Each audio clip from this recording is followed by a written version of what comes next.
Bonjour, c'est il Pastore. Bienvenue à cette mini-étude biblique sur un passage de la Genèse, premier rouleau de la Torah, chapitre 22, versets 1 à 18, que l'on intitule à tort « Sacrifice d'Isaac ».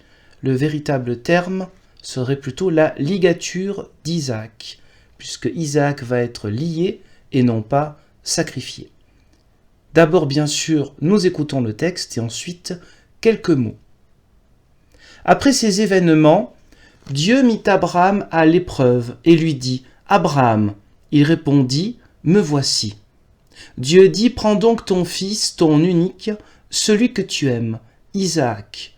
Va-t'en dans le pays de Moria, et là, offre-le en holocauste sur l'une des montagnes que je t'indiquerai. » Abraham se leva de bon matin, sella son âne et prit avec lui ses deux jeunes serviteurs et son fils Isaac. Il fendit du bois pour l'holocauste et partit pour se rendre à l'endroit que Dieu lui avait indiqué. Le troisième jour, Abraham, levant les yeux, vit l'endroit de loin. Alors il dit à ses jeunes serviteurs, « Vous, restez ici avec l'âne. Le jeune homme et moi, nous irons là-haut pour adorer, puis nous reviendrons auprès de vous. » Abraham prit le bois pour l'holocauste, le chargea sur son fils Isaac, et prit dans sa main le feu et le couteau. Ils marchèrent tous deux ensemble. Alors Isaac adressa la parole à son père Abraham et dit « Mon père !» Il lui répondit « Me voici, mon fils. » Isaac reprit « Voici le feu et le bois, mais où est l'agneau pour l'holocauste ?» Abraham répondit « Mon fils, Dieu va se pourvoir lui-même de l'agneau pour l'holocauste. » Et ils marchèrent tous deux ensemble.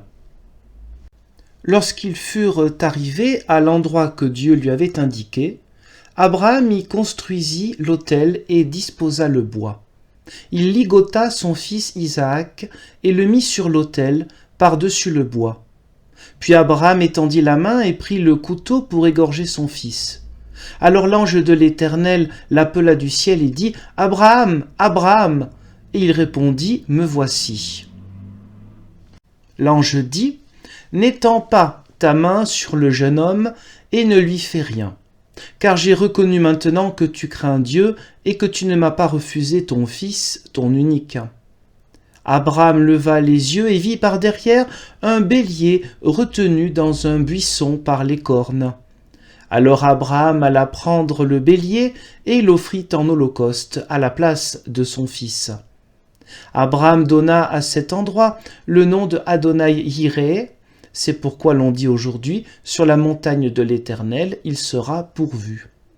L'ange de l'Éternel appela Abraham une seconde fois du ciel et dit « Je le jure par moi-même, oracle de l'Éternel, parce que tu as fait cela et que tu n'as pas refusé ton fils, ton unique, je te comblerai de bénédictions et je multiplierai ta descendance, comme les étoiles du ciel et comme le sable qui est au bord de la mer. Ta descendance aura le contrôle de ses ennemis. Toutes les nations de la terre se diront bénies par ta descendance, parce que tu as écouté ma voix. » Fin de citation de ce passage biblique. Quelques mots donc que nous pouvons reprendre de passages d'interprétation juive, puis quelques mots bien sûr un peu plus récents comme interprétation. Alors généralement dans les interprétations juives, il s'agit de la 10e épreuve d'Abraham, épreuve qu'il doit réussir, sans quoi les 9 premières ne serviraient à rien. Nous avons donc ce passage de la ligature, c'est-à-dire est-ce que Isaac va être sacrifié? Non. Est-ce que Dieu demande vraiment à Abraham de sacrifier son fils? Eh bien, il y a deux interprétations. Une interprétation peut-être à laquelle nous sommes la plus habitués, c'est celle qui considère que Dieu met effectivement à l'épreuve Abraham en lui demandant explicitement de sacrifier son fils, c'est-à-dire que ce soit lui qui soit en holocauste. L'holocauste est le seul sacrifice où l'animal, donc qui est brûlé, eh bien, ne sera pas mangé. C'est-à-dire, on est dans l'ordre de la grâce, du cadeau, de la gratuité. Il ne s'agit pas de faire un bon repas après un sacrifice d'animaux, comme c'est le cas pour d'autres sacrifices, mais il s'agit de donner tout entier l'animal. Alors, dans ce passage, est-ce que Dieu demande vraiment à Abraham de sacrifier Isaac? Eh bien, il y en a qui disent oui, d'autres qui disent non. Pour une partie, oui, Dieu a vraiment demandé à Abraham de sacrifier Isaac. C'est pourquoi Abraham sera vraiment un grand. Déjà, c'est un patriarche important, le début du monothéisme, mais il sera grand aussi par sa foi, pour avoir tout accepté jusqu'à la pire des choses. Et aussi, Isaac sera un grand, pourquoi? Parce qu'il ne va pas se débattre. Il va bien se rendre compte, eh bien, qu'il n'y a pas l'animal justement pour sacrifier. Il dit, mais où est passé l'animal? Dieu y pourvoira, répond Abraham. Il y a un moment où il s'en rend compte. C'est lui qui va être lié, eh bien, il ne se défend pas. C'est pourquoi, dans les interprétations un peu traditionnelles juives, Isaac est, on va dire, aussi grand qu'Abraham, parce qu'il accepterait lui aussi son sacrifice. D'autres interprétations ne disent pas cela. D'autres interprétations vont un peu dans le même sens, mais considèrent que Dieu n'a pas exactement demandé à Abraham de sacrifier son fils, mais lui aurait demandé de partir avec son fils Isaac pour faire un holocauste, un sacrifice donc où on ne mange pas la viande, mais ce ne serait pas Isaac qui serait lui-même le sacrifié. Mais au moment où il serait en haut de la montagne en question, là il trouverait de quoi pourvoir pour faire ce sacrifice. Cette interprétation existe, il faut le savoir.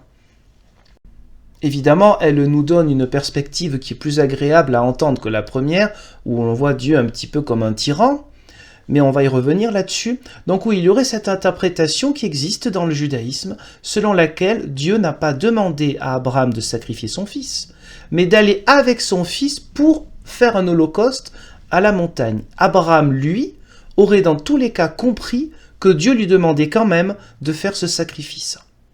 Donc pour Abraham, c'est la même chose, quelles que soient les interprétations, c'est-à-dire qu'on a quelqu'un qui est capable d'aller jusqu'au bout pour écouter la voix de ce Dieu unique pour lequel il a tout laissé tomber, et où déjà il a reçu donc une promesse que sa descendance serait aussi nombreuse que le sable dans les déserts ou au bord de l'eau, au bord de la plage, ainsi que les étoiles du ciel.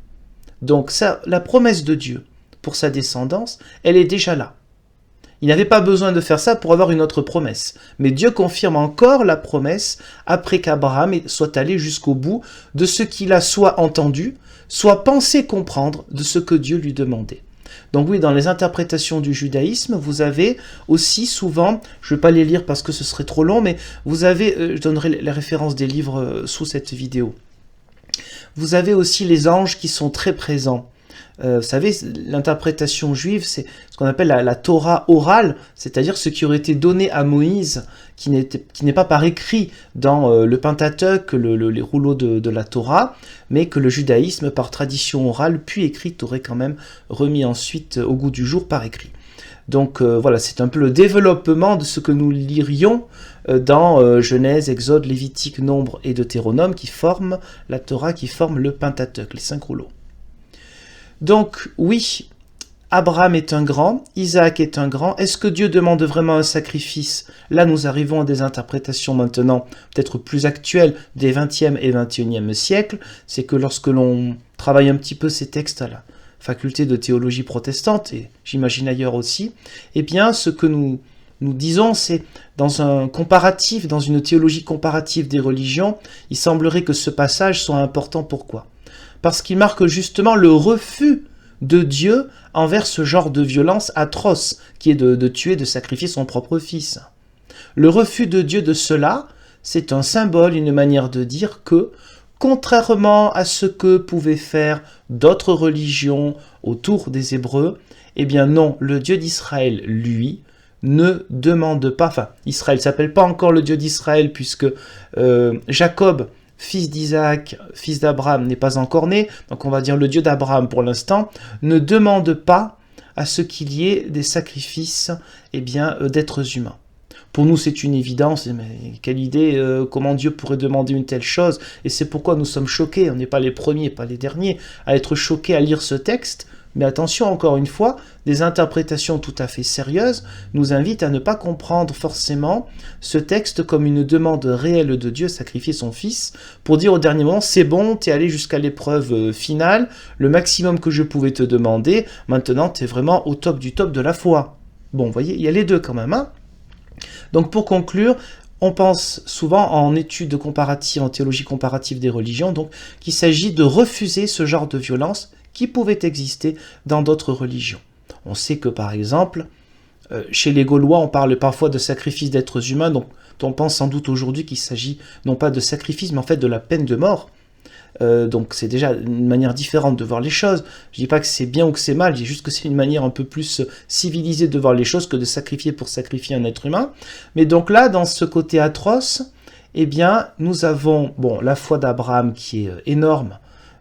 Pour commencer, le monothéisme, il est au top du top. Mais nous avons aussi cette idée que non, Dieu refuse cette violence, qui est la pire des violences, déjà, de tuer son propre fils.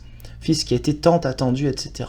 On est donc dans un extrême, et bien justement c'est Dieu qui refuse cet extrême-là de la violence. Et plus tard, pour conclure, c'est Jésus le Christ qui portera, là bien sûr dans une théologie chrétienne, une spiritualité chrétienne, c'est Jésus le Christ qui portera, lui, tout le poids de la violence en étant sur la croix, non pas pour abaisser les gens, non pas pour leur montrer leur culpabilité, bien que nous voyons aussi notre propre violence, mais pour que cela ne nous soit pas imputé, pour que nous n'ayons pas, nous, la condamnation divine. Il a porté la condamnation divine de tous les criminels, quelles que soient les formes de crimes, pour être ressuscité, pour nous montrer le chemin de la lumière, pour nous montrer qu'une nouvelle vie est toujours possible, quel qu'ait pu être notre passé. Je vous remercie pour cette petite étude biblique qui a essayé de montrer quelques passages de cette ligature de celui qui est lié, qui ne sera pas sacrifié, et que Dieu, non, ne veut pas de sacrifice des êtres humains, il n'a pas besoin de cela. Je vous remercie et je vous dis Dieu voulant à une prochaine. Au revoir.